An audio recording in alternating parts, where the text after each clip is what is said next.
It's such a personal thing, quitting. I tried, I finally did, but I mean, it takes the longest time, and, you know, the people around you don't like it. I remember once, it's a very delicate story, but you're nice people.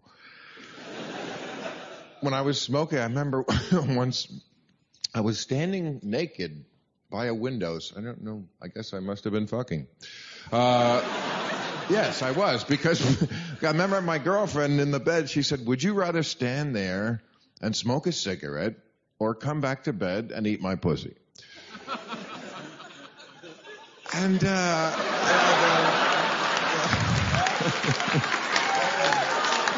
there just is no good answer to that. You know,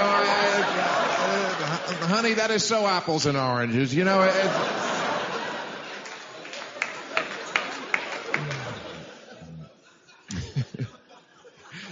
yeah, you know, the other way the government pretends to be caring and discouraging is they attack the advertising, the root of the problem. You know, the Marlboro Man had to come down. He was too powerful. That was just...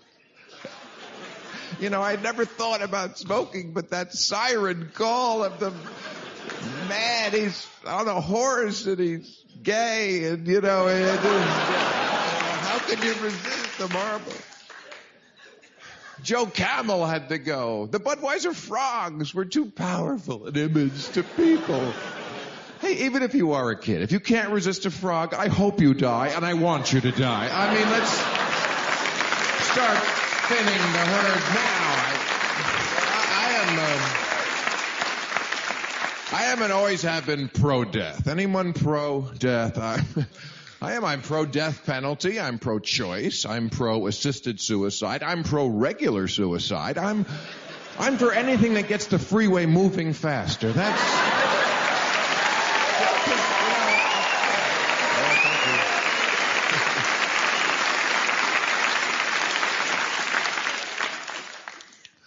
I'll clue you in a secret. Death is not the worst thing that could happen to you.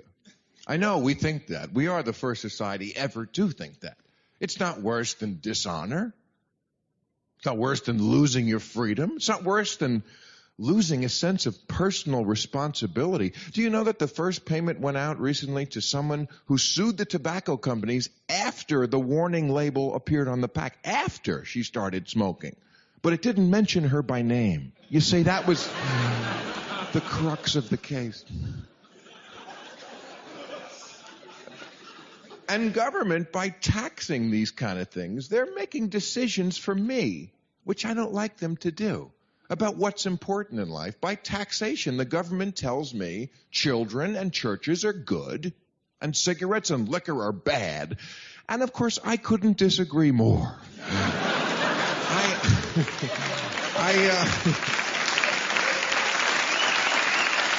I'll tell you this, I would always rather sit next to a smoker than a child. Not that you ever really have to sit next to a smoker anymore. They've completely gotten rid of that silly, you know, secondhand smoke doesn't exist. Not in restaurants, not in bars. In L.A., you can't smoke at the beach. The beach is an ashtray. I mean, you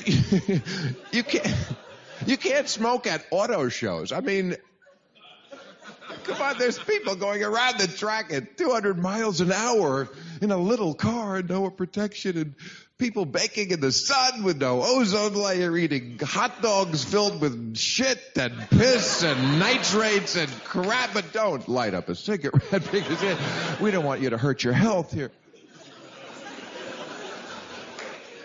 You know, we're so inconsistent about what we let kill you. You know, I mean, smoking must be eradicated. Marijuana, zero tolerance. But there's lots of ways to kill yourself. You know what I think kills you? Stress. And being a workaholic. And never getting laid. And McDonald's. And staying mad at people. And lying for a living. And 3 martini lunches. And the all-American breakfast. And whatever the fuck Elvis was doing. That's what kills you. Milk is not a natural unless you're a very small cow. Twinkies are not filled with wholesome goodness any more than George Bush is a reformer with results. You see what I'm saying? Just because they say it, you don't have to believe it. Everyone picks their own poison. Some people like Scott, some people like Valium, coffee, candy bars, adrenaline. How about that one? I love that drug. The one you have to score by scaring the shit out of yourself. What? That's okay.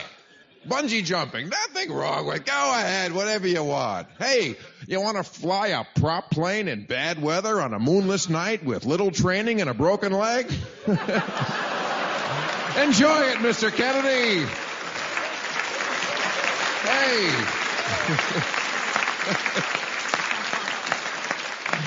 Hey, you're a Kennedy. What could happen?